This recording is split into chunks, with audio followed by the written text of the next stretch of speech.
house, every Arizona homeowner's best friend. Y'all being asked to replace traditional tanks with tankless very much? Yes, we are getting actually a lot more.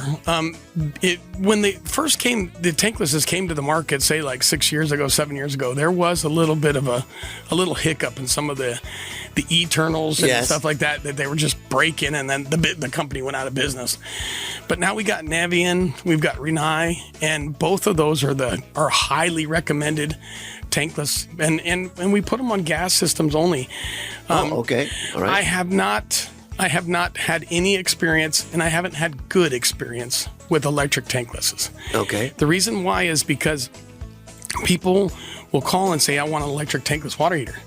Well, to get a good electric tankless water heater, you have to have 2 runs, 60 amps.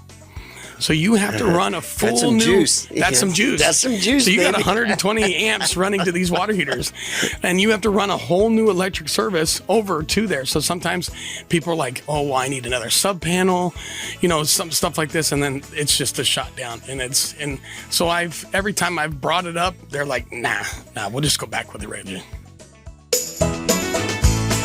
Rosie on the house, every Arizona homeowner's best friend.